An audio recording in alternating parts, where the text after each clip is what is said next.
Todo mundo achou aí? Amém? Amém. Vamos ficar de pé?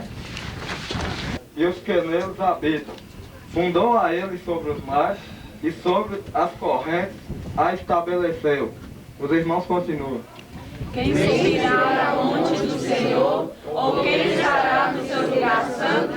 Aquele que é limpo de mãos e puro de coração, quem não entrega a sua alma à vaidade, nem jura enganosamente, este receberá a bênção do Senhor e a justiça do Deus da sua salvação.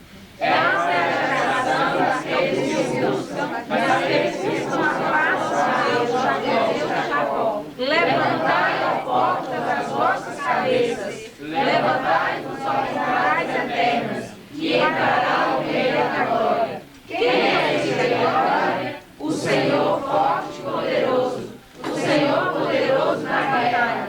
Levantai, ó portas, as vossas cabeças, levantai-vos, ó portais eternas, e entrará o Rei da glória. Quem é esse Rei da glória? O Senhor dos exércitos. Ele é o Rei da glória. Amém. Esse é um momento de oração, amigos. Nós vamos orar a Deus por tudo que aconteceu aqui até hoje nesse retiro, pelas bênçãos alcançadas aqui. Para essa oração eu quero pedir o irmão Elson que ora a Deus, agradecendo a ele por essas bênçãos que nós recebemos aqui durante esse retiro, não sei hoje. E nós vamos ter mais um momento de oração pela vida daquelas pessoas que estão no mundo do pecado lá, no mundo da perdição. Nós tivemos uma notícia muito triste, que umas 3 pessoas mais ou menos já morreram nesse carnaval. Pessoas que ficam fazendo a vontade do diabo, e todo carnaval, com certeza, muitas almas vão para o inferno.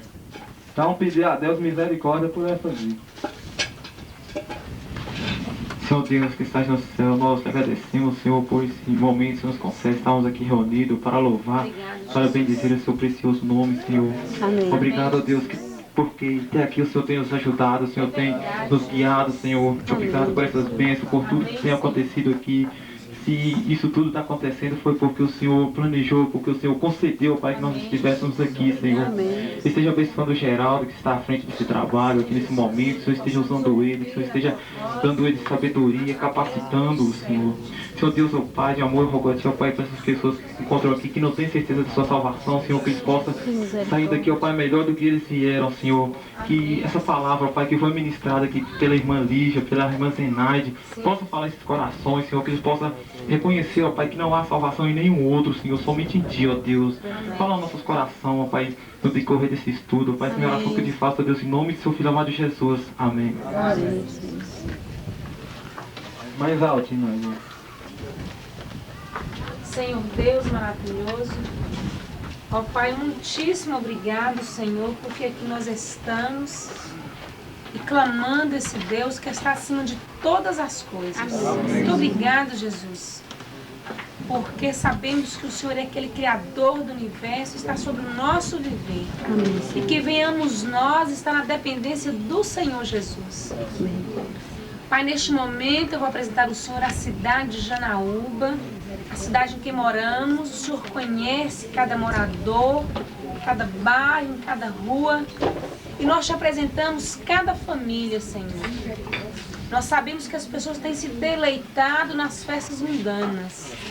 Está longe da presença do Senhor Jesus, buscando os prazeres da carne e alegria. Mas sabemos que essa alegria tem trazido tristeza em famílias em Janaúba. Jesus, e que essas famílias venham reconhecer que o Senhor é o Deus da alegria. Jesus, nós te clamamos agora pela cidade de Janaúba, Senhor. Visita cada família, cada jovem, cada adolescente que está imbuído, Senhor Deus, nas festas carnavalescas, Jesus. Que eles não venham sentir prazer em momento algum nessa festa diabólica, Senhor. Mas que eles possam reconhecer que o Senhor é Deus. Que eles possam sentir nos seus corações o desejo de te servir. Lá onde que eles estão agora, Senhor. Que eles possam dar oportunidade de ouvir a voz do Senhor Jesus. Amém. Pai, nós também te clamamos pelo consolo das famílias que estão enlutadas, Jesus. Com fé, reconhecendo que que o Senhor é o Deus que conforta. Mas nós clamamos pela misericórdia do Senhor Jesus, porque o Senhor é Deus poderoso e nós sabemos que a misericórdia do Senhor se renova em cada manhã no nosso viver. É por isso que às vezes em meio às tristezas, problemas, nós temos alegria porque sabemos que a tua misericórdia renova todos os dias em nossa vida, Jesus. E que essas pessoas venham crer na soberania do Senhor e ter essa mesma alegria que nós temos em te servir, Jesus. Ó Deus, eu bem te louvo, Senhor Deus, por esse momento aqui tão precioso em que estamos falando com esse rei que nos ouve a qualquer momento, a qualquer hora. Amém. Sabemos que outro rei aqui nesse local não estaria nos atendendo. E o Senhor é o Deus de toda a face da terra. Amém. Muito obrigado, Jesus. E agora vamos estar ouvindo esse estudo que está sendo ministrado pelo teu servo. Queremos ouvir a tua voz através dele, Senhor. Porque a palavra do Senhor fala aos nossos corações. E o que tivemos a oportunidade aqui é aprender. Que venhamos cada um de nós, ó Pai, colocar em prática e ter uma vida de santificação na tua presença. Essa é a minha oração de gratidão e de súplica em nome de Jesus. Amém. Amém. A lição 7. O que tem nas tuas mãos?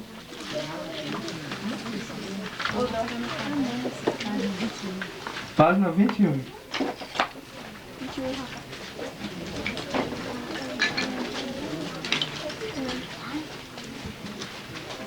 Em Êxodo 4, verso 2, encontramos a pergunta pertinente.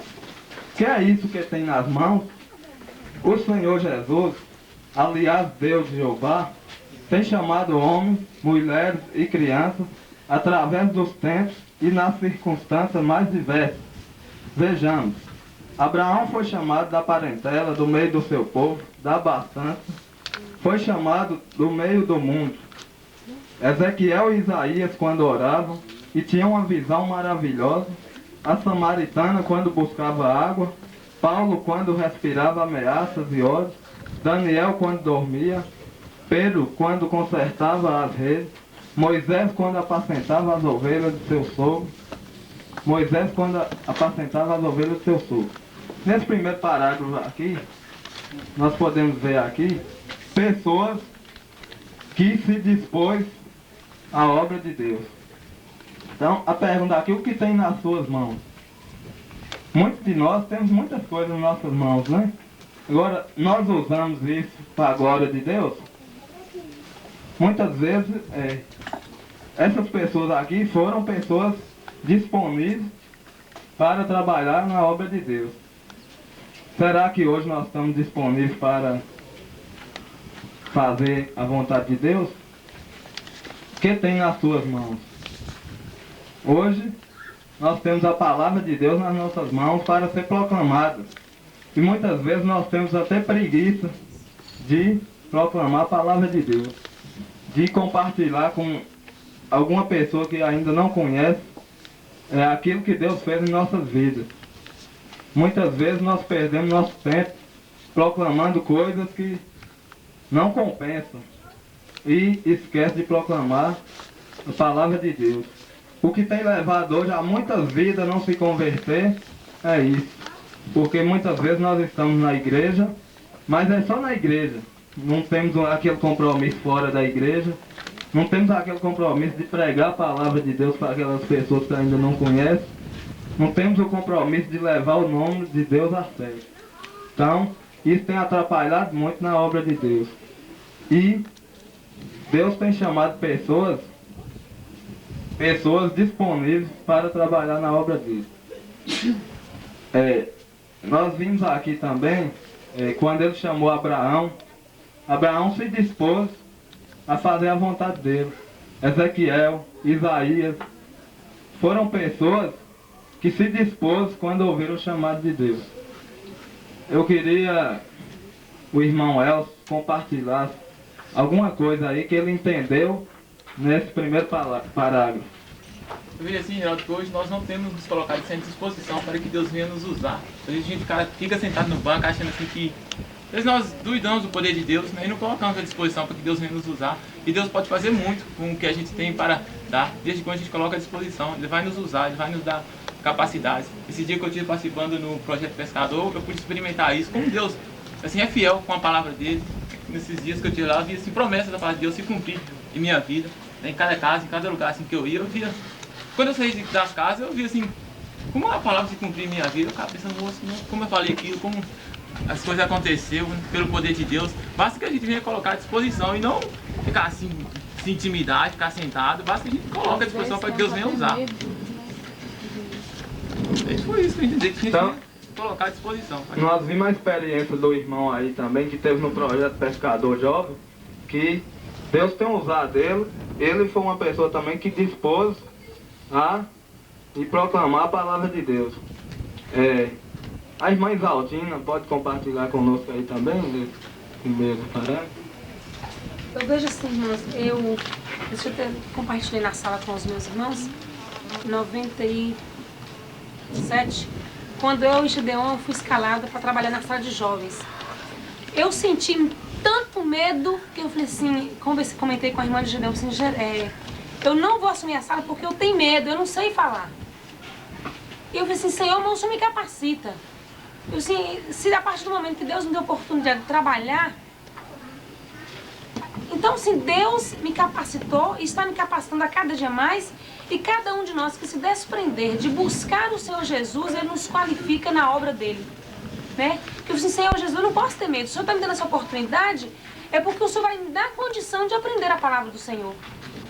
Em um determinado dia que eu estava lendo a palavra do Senhor, eu deparei com Tiago, capítulo 1 e 5. Se tem falta de sabedoria, peço ao Senhor. Esse dia eu chorei. Eu disse, Jesus, obrigado porque o Senhor tem abrido a minha visão de entender a palavra do Senhor. Né?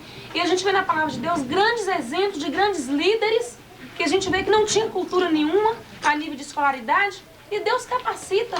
Né? Então, da mesma forma como Deus capacitou grandes líderes da Bíblia, que foram homens que tiveram grande desenvoltura, da mesma forma hoje Deus também nos capacita. Porque às vezes a gente vê, irmãos, que nós subestimamos a nossa capacidade, e Deus capacita. Por que eu vou subestimar a minha capacidade? Se Deus está me convidando a trabalhar na obra dEle. Então, a partir do momento que Ele nos convida, Ele vai nos dar condição de desenvolver o trabalho da melhor maneira e forma possível. Né? Então, esse é o meu ponto de vista. E hoje eu louvo a Deus pela oportunidade que o Senhor tem me concedido de estar trabalhando na obra dEle. Uma palavra destacada aqui, que eu destaquei, é chamado do meio do mundo, separado do meio do mundo. Será que nós temos sido pessoas mesmo separadas do meio do mundo? Ou será que nós ainda estamos vivendo no meio do mundo? Nós, como cristãos, devemos viver uma vida separada do mundo. Devemos viver uma vida de testemunho diante das pessoas. Porque se nós vivemos uma vida, como diz a irmã aqui, relaxada, como que as pessoas lá fora vão ver diferença em nós? Esse dia eu estava comentando com o irmão que o que tem levado a igreja nossa a não desenvolver é muitas vezes os irmãos não dão um bom testemunho de cristão lá fora. Eu conheci uma igreja, ela começou com 10 membros, pouco menos de 5 anos, ela já está com mais de 40 membros na igreja. Então foi uma igreja que ela começou com poucos e hoje já tem muitos membros. Então, as pessoas ali trabalharam na obra do Senhor, para que trabalharam firme, deram bom testemunho. Pois não? Irmão, eu vejo assim, cada um de nós, a gente tem cada dia está buscando o Senhor. Senhor, qual que tem sido o meu rendimento na tua causa? Quando chegou dezembro do ano passado, eu disse, Senhor, se eu estivesse estudando em qualquer curso, qual que seria a minha avaliação? Qual que foi o meu rendimento no curso que eu fiz?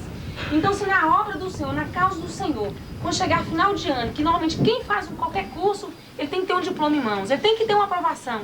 Então, na causa do Senhor, sempre a gente tem que estar autoavaliando. Senhor, me faça que eu venha cada dia mais alcançar esse objetivo. Qual que é o objetivo? De anunciar a palavra do Senhor. Porque em qualquer circunstância da nossa vida, qualquer trabalho que a gente venha desenvolver, na área profissional, a gente sempre tem que ter bom rendimento. E na causa do Senhor, qual que tem sido o meu rendimento? Será que tem sido o rendimento dentro da vontade de Deus? Porque se eu estivesse trabalhando numa empresa, se eu não tiver rendimento, obviamente a empresa vai me demitir. E na causa do Senhor? Mesmo que às vezes o pastor não venha me eliminar do hall de membros da igreja, mas e Deus? Né? Então eu vejo que cada um de nós, para que a gente haja desprendimento estar sempre buscando o Senhor. Qual tem sido o meu rendimento de janeiro até agora, até o dia de hoje? O que eu tenho aprendido? O que eu tenho colocado em prática? Né? Ontem nós vimos, irmãs Renato, falar sobre a santidade, a santificação. Então são coisas que a gente tem que estar sempre buscando no Senhor. Pegando um pedaço da palavra da irmã aí, glorificando o nome do nosso Deus. Eu gostei, o senhor fala uma palavrinha sobre esse no assunto aí onde Maria, primeiramente Maria, ela fala, ela dispõe, ela fica ao dispor de Deus, da vontade de Deus. E disse aí, eis-me aqui a tua serva, faça-se em mim segundo a tua vontade. E muitas vezes, às vezes nós falamos assim, vamos fazer a vontade do Senhor. E nós pedimos, às vezes falamos assim, Senhor, faça a tua vontade. E muitas vezes a vontade do Senhor não é a nossa vontade. Muitas vezes não. É certo que a vontade de Deus não é a nossa vontade. Mas muitas vezes nós falamos, Senhor, faça a tua vontade em minha vida. E Deus fala assim, você vai fazer isso, como a irmã falou ali, muito bem dito. Vai para a África pregar, vai lá para um lugar deserto, distante. E a pessoa fala assim, ah, Senhor, mas essa é a tua vontade, mas eu queria fazer isso, eu não quero fazer, não é isso, eu não quero ir para lá, eu quero ficar no meio dos meus amigos, no meu povo, da minha família. Então, que vontade é essa? E quando Paulo diz aqui, que queres que eu faça? Maria e Paulo são duas pessoas distintas, então ela dispôs. Quando Maria falou assim, eu quero fazer a tua vontade, Paulo disse, que queres que eu faça? Então, essa vontade nossa deve ter a vontade de fazer a vontade do Senhor. E não só pensar assim, não, Senhor, o que você quer que eu faça? O que o Senhor quer que eu faça? Mas desprender, eis-me aqui, Senhor, o que queres que eu faça? Então a vontade nossa não deve ser a vontade do Senhor, porém, a vontade do Senhor nós temos que cumprir. A vontade nossa tem que ser a vontade do Senhor, primeiramente. Se Ele falar, como disse falar assim, você vai caminhar aqui sobre esse lago, vai atravessar sem nada. Você vai andar, como disse o corinho, se os mares não abrir, Deus vai fazer caminhar sobre as águas. Então tem que fazer igual fez com ele abriu o rio, quando a manada de porcos, os porcos vinha que era considerado os imundos, então ele fechou e morreu todo afogado. Então a vontade do Senhor é essa em nossa vida, nós desprendermos 100% e não questionarmos a vontade do Senhor, falando que a vontade do Senhor tem que ser uma vontade de forma que nós fazemos também um pouquinho da nossa vontade. Não é isso. Se nós vamos fazer a vontade do Senhor, tem que ser inteiramente a vontade do Senhor. Nós temos que desprender e falar assim com o Senhor, Senhor, eis-me aqui, faça em minha vida a tua vontade. Para exemplificar esse aspecto mais uma vez, um dia desse aí, uma pessoa assim, fez alguma coisa assim que na minha pessoa me doeu muito em mim. Aí o que aconteceu? Aí eu fiquei em casa orando, buscando a Deus, tá? Aí de repente eu me posicionei assim, eu não quero mais falar com essa pessoa. Só que aí o irmão Dácio falou assim, eu não quero, quer dizer, foi a minha vontade, né? A minha vontade desprovida da vontade do Espírito. Só que o Espírito de Deus falou assim, não é assim não, você tem que fazer. Só que é difícil, irmão. Por exemplo, o irmão aqui fez alguma coisa muito forte contra mim. O que acontece? A tendência minha, o homem natural, é o quê? É revidar ele. É dar o troco para ele. Na época a gente sabe que uma mulher naquela época, Jesus foi que deu valor à mulher, depois que ele nasceu. A mulher não valia nada. Por isso que nós mulheres temos que amar Jesus demais. Porque nós éramos um zero à esquerda. Esquerda ou direita? Esquerda. Nós não valíamos nada. Foi Jesus que deu para nós uma significância. E aí o que acontece? Acontece o seguinte, que nós não estamos dando o valor para Jesus que deve. As mulheres, então, elas devem sim. Porque até mesmo na história da redenção, na história da perdição do homem, foi a mulher que cedeu às tentações do diabo. E ela levou o homem a pecar. E hoje as moças da igreja estão vestindo indecente. Mostrando o corpo, eu não sei para que as moças vestem roupa indecente. Eu não sei por quê. Porque eu creio o seguinte, se você tem um corpo lindo, guarda ele para o marido seu. O futuro esposo, porque ele é que tem que deliciar desse corpo seu, pela graça de Deus, e não ninguém. Agora fica aí, veste uma roupa. Teve um dia desse que o irmão disse que ele estava lá trocando lá na frente frente e uma menina chegou lá na frente para dirigir o louvor. E os contornos do corpo dela estavam tão perfeitos que ele não conseguia. E ele falava com Deus: Senhor, eu quero te louvar, mas eu não estou conseguindo. Senhor, eu quero te louvar, mas eu não estou conseguindo. Então o que está acontecendo? Nós estamos o quê? Nós estamos delineando tudo. Fecha, gente, tampa tudo. Para que está mostrando tudo? Para que isso? Isso é vontade da carne. Esse negócio, você veste a bermuda e põe bem coladinha. Aí você vai, aí requebra aqui, aí o homem olha. Aí vai assim, aí ele olha. Aí você tira o homem todinho da comunhão com Deus. Tira tudo. E põe ele que Deus já criou. Não fica aí se expondo.